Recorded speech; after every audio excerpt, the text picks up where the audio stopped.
Breeze now on first down. And he's taken down. Back at his own 7. Paul Warrilow from his outside linebacker spot. He comes up to drop him for a loss of 10. Well, so much for setting the tone of the drive offensively. Giving up a big sack that loses that kind of yardage, not a great start. He throws and he hits the slant route to Thomas. And he's going to get this one all the way up to the 30.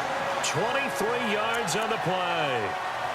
That was a nicely run slant route, and what the receiver's trying to do is make the defender think he's going upfield for a deeper route, and then breaks it off, usually after about 3 to 4 steps, and cuts towards the middle of the field. And now what he's trying to do is use his body to keep the defender away from the football and get the quarterback a really nice target. And he finds a man on the crossing route. And he'll be taken down, but not before he gets into enemy territory. 23 yards on the play. I don't mean to jump in on you, partner, but they didn't waste any time getting downfield, did they? I mean, a nice big play there. 3 plays, 3 successful plays in plus territory. Now this defense on its heels a bit. It seems like they had something targeted there, doesn't it? It's like, okay, we've got a matchup we like coming right out of the gate. Let's go ahead and get right to it.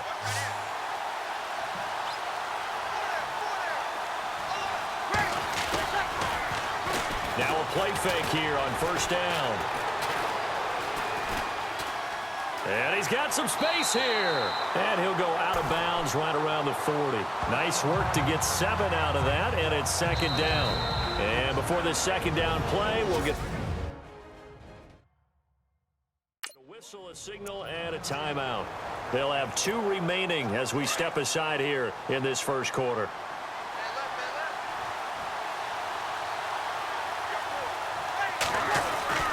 Breeze to throw on second down. And no escaping this time as he'll go down. To get him for what will be a loss of 13 yards. And we say it all the time, have to be able to get rid of the ball sooner than that. You have to help your offensive line out. They're going to protect you as best they can. And if you're getting 3 to 5 seconds to throw the ball, they're doing a really nice job. But when you hold it and give up a sack, you're really almost discrediting their work. Pressure, and that's certainly going to be a key to this game going forward. And that time, they were able to get in there and influence the throw. And remember, quarterbacks got to get rid of it. They don't have the Tucker rule that they can fall back on anymore. And here's Morstead now as he sends this one away. This is taken at the 15. 35 yards that time on the punt, and the Lions will take over.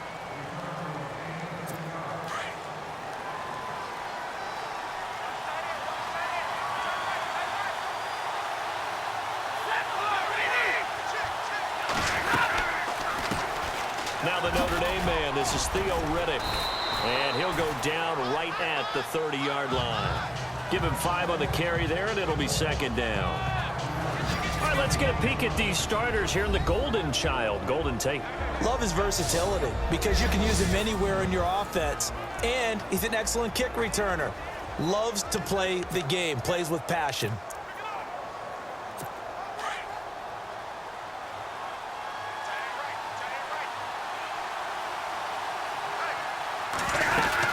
They go back to Riddick.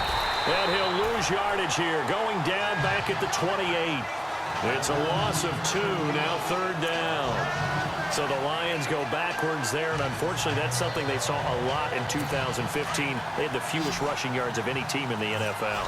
And it's one of those dubious titles that no one really wants to claim. Even teams that say, well, we're about running it because we throw it all the time. Being able to run it when you want to. Oh, a hit. He lost the football. Stafford puts it on the ground.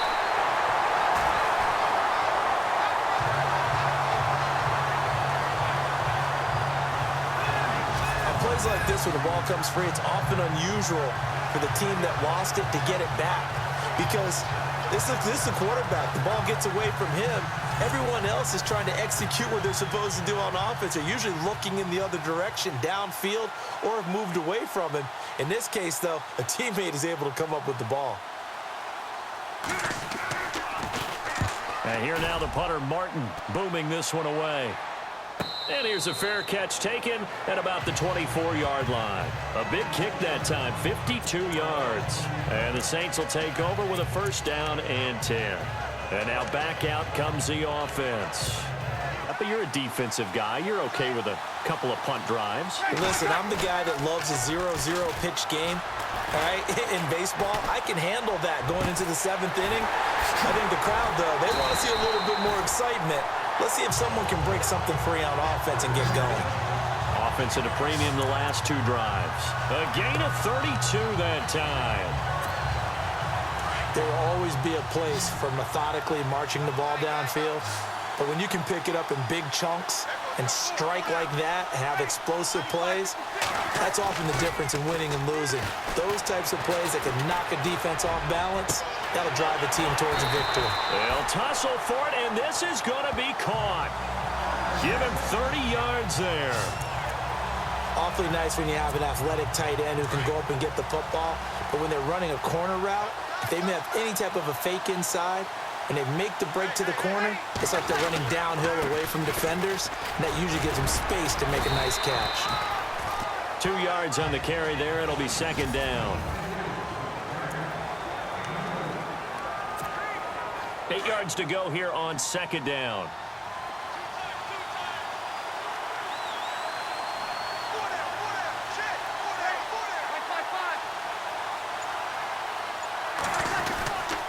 Ingram again. Officially no gain on the play, and they're left with a 3rd and 8. And on 3rd down, a nickel formation here defensively.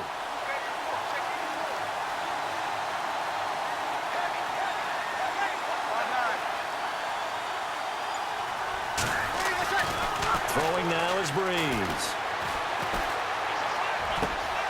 Got a man open.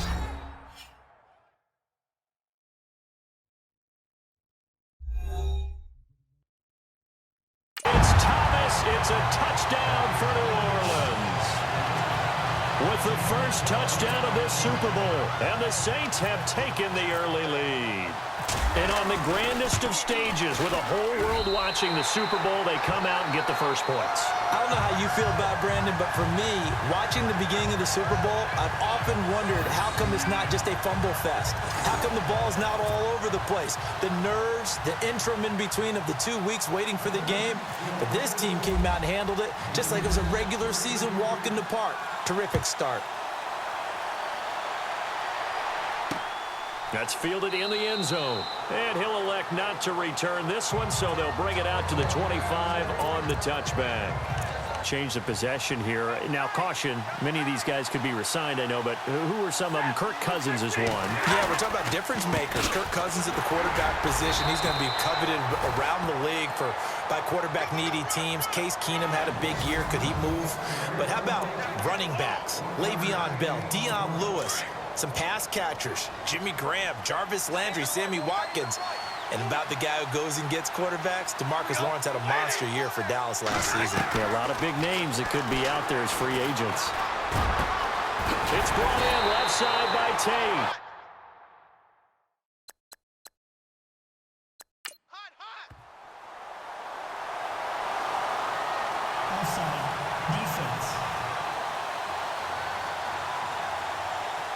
So, of course, they declined that there. They knew they had the free play. They got great yardage out of it. It's kind of like when we were at dinner.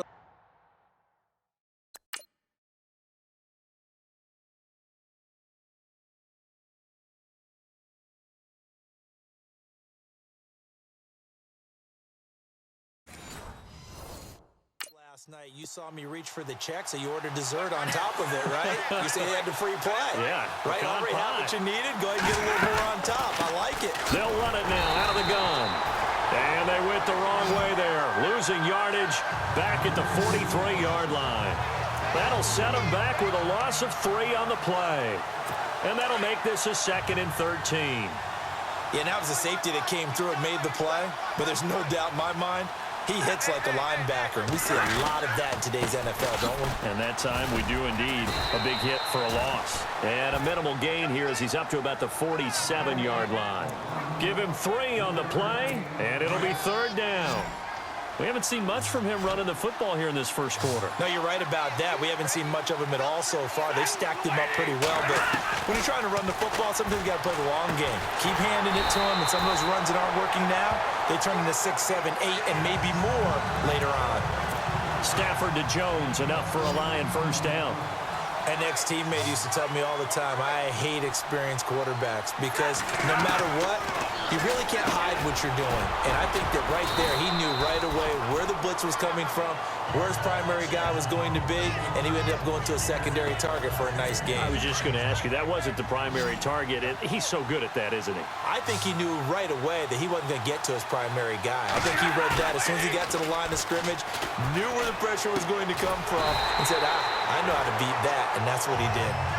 Here with Charles Davis, Brandon Gordon is there.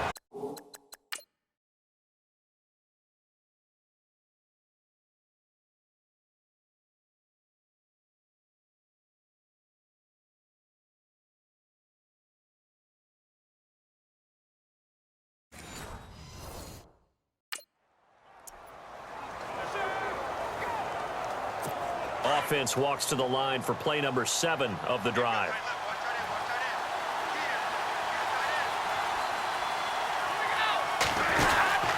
They'll run it now out of the gun.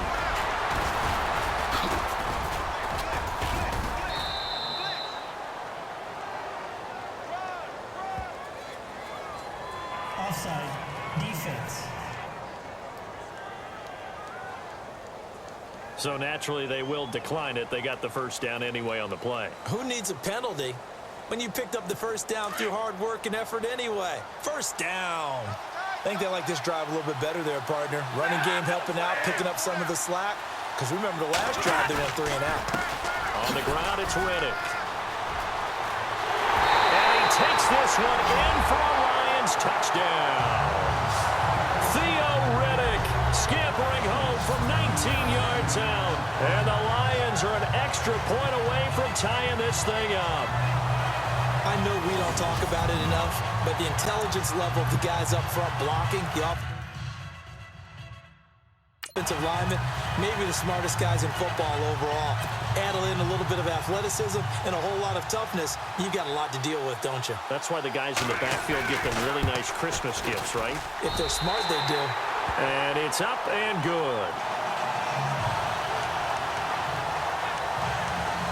That time, a 9-play drive. And the capper, a 19-yard touchdown run. This is taken at the 3. Oh, a heck of a move. Man. And he'll get it up past the 20 to the 22-yard line. I want to give a hat tip real quick, Charles, to J.J. Watt before the possession switches here. Walter Payton, NFL Man of the Year, and they totaled up how much he helped raise for hurricane relief, $37 million. Incredible. Hurricane Harvey, which really hit the Houston area in a big way, and his original goal was $200,000. So congratulations to J.J. Watt and all the people who participated. And Greg Olsen of the Panthers, Benjamin Watson of the Ravens, both tight ends, also nominated and finalists for the most prestigious award as determined by the NFL, the Walter Payton Man of the Year Award. There are so many things to watch for when you play defense. And reading your keys, you always hear about that, and having your eyes in the right place. Sometimes your eyes can fool you. How about that play action there? And it sprang the big guy, didn't it? Able to dump it over the top to him. Oh, that was dangerous. Threw it into coverage, almost picked. But instead, they'll keep it on second down. I hope I don't sound too rah-rah on that one, but that's the exact right throw. Either your receiver gets it, or no one gets it. Give him a lot of credit for being really precise with it. Got rid of it. No one got it. Now he's going to let it go deep left side. Oh, nearly picked. And maybe lucky there. This guy doesn't drop many defensively. Third down. They're going for a receiver there. Already has 1 touchdown to this first half. A second one.